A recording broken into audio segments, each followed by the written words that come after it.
Fill in the blank. The biggest difference between the Chiefs that lost to the Bengals in Week 13 and the Chiefs now is what, Chris? Ooh. I'm going to say that there's the run game. You heard me say the defense is expanded a little bit. But I think the big thing is the fact that it's a legit run game where, they can consistently do it and they can lean on it to win football games. So that would be the biggest difference for me. The most obvious difference is you got Patrick Mahomes banged up, and you don't know what he's going to be. Right. You don't know what he's going to do, and that takes away from the team.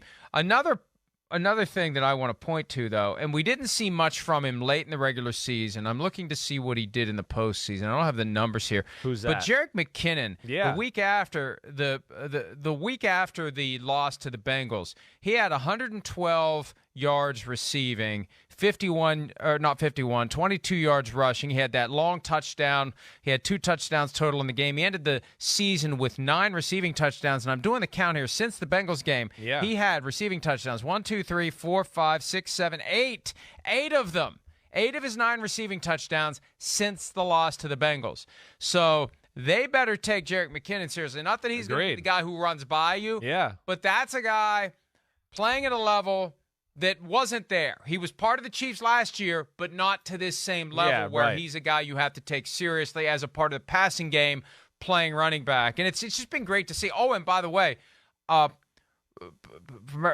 blitz pickup he had against the Jaguars. That's why he's back there. What was he put on his ass? Right. He put a bigger, stronger, faster, not necessarily faster, but a bigger, stronger guy on his ass in blitz pickup last week. Yeah, I think he's Mike. I like where your brain is there. I think he's got to have a role in the game. One like screen game, like we talked about, for the times when the Bengals do want to play, deep coverages and take away the play. That's going to be huge. Hey, the Chiefs, they might have to be willing to run the ball on 3rd and 4, 3rd and 3 a few times. You're going to play 3-man rush and drop all these guys, right, Mike? Sometimes, hey, the best play is, hey, we got a huge gap right here, and we should be able to block it and get 4, 5, 6, 8 yards running the ball. That's definitely got to be, on their mind a little bit if losing to have all these guys backing out trying to cover everything. So I like where your head's at right there. He's a hell of a player. Him and Pacheco is a great tandem. Reminds me of Super Bowl 36, Bill Belichick daring Mike Martz to run the ball with Marshall Faulk. Yeah. He didn't. He was stubborn. Right. He refused to break from what he wanted to do, refused to take what the defense was giving him. That's the key. That's the simplicity. You look at those, and I wish we could watch games live in all 22 because, man, it would be so much more illuminating as to what's happening if you could see the whole field. And I look forward to the day when one of the options available on the streaming platforms is to watch the all 22, an all 22 camera instead of that close-up where you really don't see what's going on beyond the line of scrimmage. But that's what's fascinating. What is the defense giving you? Take what the defense is giving you, and that could be the key for the Chiefs' offense, even if it doesn't mean throwing the ball. All right, take your pick. Key matchup to watch in the Chiefs-Bengals game is what? Well, I think the other thing that jumped out to me a little bit in that first matchup was Chris Jones was not seen or heard from in the football game, right? I came away in Week 13 when I did my podcast after that when Alex Kappa is really maybe the only guard I've seen that can just go, wait, I got Chris Jones and I don't need help and I can handle it. All right, well, Alex Kappa's not there. And now you got, backups there and Sharping and the rookie Volson, right? So I'm interested to see how that goes there as far as that matchup. I think that's another part of the game that's going to be key. We talked about it earlier. The Chiefs D-line is better than the Buffalo Bills O-line. They got some real playmakers, and I think Chris Jones has got to make a few plays in this football game if the Chiefs want to win.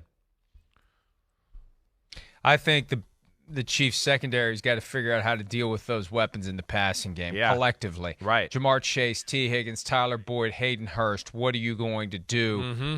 How are you going to guess right, guess wrong, what's going to happen? And they're going to get their yards. They're going to get their points. The question is, can you hold them down? Can you keep them from scoring so many points that the Chiefs' offense is unable to answer be interesting, and Mike. ultimately exceed that value. All right, buy or sell. Patrick Mahomes' legacy takes a hit if he loses to the Bengals for the fourth straight time. You buying or selling that one? Yeah, I mean, I'm going to sell that. I mean, I don't know. I mean, it doesn't change my view of him, in my opinion, a legacy. He's already an all-time great. I mean, he's a legend. He's a first-ballot Hall of Famer. That's how I look at it. Now, this is a good one. I mean, yeah, if they lose this game, does Burrow become the new king of the AFC, even though he's yet to win a Super Bowl or win an MVP? You know, that's where I hear some people saying that, you know, when I'm watching other sports shows, that if Burrow wins this, he's now him. He's the new it, right? And I want to go, well, listen, I know he's in the conversation, but I'm not just ready to throw aside the guy that's thrown 50 touchdown passes, you know, has reinvented how we look at the position, has been in 5 straight AFC championships, has been in 2 Super Bowls and won one of them, and made many other magical moments. I don't know if that just automatically I say, boom, he's better in totality than Patrick Mahomes. So, you know, what say you? I think that the reason we have yet to fully embrace Joe Burrow is because the Bengals had been bad or not great for so long. The Chiefs had a tradition of winning. Yeah. So, yeah, they were a playoff team with Alex Smith. Alex Smith had taken the team as far as he could. They made that all-in move. And other teams out there that are about as far as they can go with their current mid-level quarterbacks would be wise to be exploring that next-level guy. One team that wears purple helmets, for example. But I digress. It's just we're having a harder time processing. Just like we said last year, you can't look at that orange helmet with the black stripes and think that that's a helmet worn by a good team. We're not used to that. And I think that's just part of it. People are coming to terms with the fact that this guy that looks like grown-up Macaulay Culkin should have looked. That this guy that doesn't seem to be, you know, he's kind of gangly, you know? There's a disconnect between how he looks and how he plays, and I think we're just coming to terms with that. And it takes one win after another against the Chiefs to get it there. So I agree with you. I don't think it affects the Mahomes legacy. If he loses, this is about Joe Burrow has arrived. Yeah, and this is right. That new Peyton Manning, Tom Brady we're constantly looking for, and I think we've found it. I think it's not Josh Allen. Yeah, maybe it's not. Mahomes. I think it's Joe Burrow, Patrick Mahomes. Win or lose Mahomes on Sunday. If he wins, hey, he's finally got a win over Burrow. If he loses, man, Patrick Mahomes can beat everyone, but his kryptonite is Joey B. Yeah, I hear you. That's what makes it amazing. Burrow has arrived. There's no question. I mean, he's in that conversation, you know, with all those guys. He's without a doubt one of the 3 best quarterbacks in football for my money. I mean, there's nothing he can't do. You know, he might not be the best at one thing, but he's really good at everything and has no weakness at all. And I think that's what makes Burrow amazing. It really is. And you know, again, can play the position in the pocket and dissect you that way with just enough of the playmaking flair and the ability to run and throw the ball on the run. That's really special. It might not be as good as Mahomes or Allen in that department, but it's still really special. And then has a belief and a leadership that is just, you know, through the roof, and then has an understanding of how to play for his team that I think is really interesting. He's just going to play to win the game. He's not always going to play to, I'm going to make the most highlights or make the best plays that way. And that's where, you know, he's wise beyond his years there, or however the hell that saying is, but he's damn good. I know that. And that's right. You know, it's amazing though. I mean, you're right. We thought Allen and Mahomes was going to be the Brady Manning thing. And listen, it's been great. I mean, Allen's beat Mahomes 2 out of the last 3 times they played, you know. But Burrow, yes, is amazing in the fact that he hasn't lost yet. And we're looking at Mahomes for the first time going, you got to beat that guy for it to become a rivalry. You haven't done that yet. And that's where it's a little funny. Well, I was talking about this yesterday with our friend Paul Allen, the difference between Burrow and Mahomes. And I said Mahomes is the guy who runs around through the minefield and somehow never steps on the mine.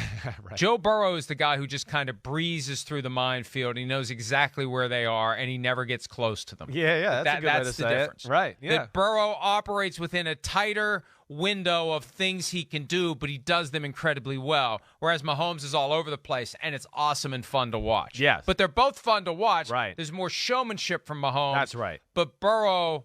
If you really love the position and the attractive. traditional way it's played and all that, and being an assassin and a sniper and just surgicality in the pocket and all that, yeah, that Burrow's he's the guy that you go like, oh, hey, hey, young kid, watch him in the pocket, watch his mechanics, look how he keeps two hands on the ball, look how he doesn't take a chance here and just goes, hey, let me get the completion and make it 2nd and 6. That's where he's got maybe more by the book teaching tool type of stuff as far as quarterback's concerned, let alone like you're saying. He's got some showmanship too. It just might not be like Patrick Mahomes. Hi, it's Mike Florio. Thanks for watching PFT on YouTube. Hit subscribe for the latest news and analysis from Pro Football Talk.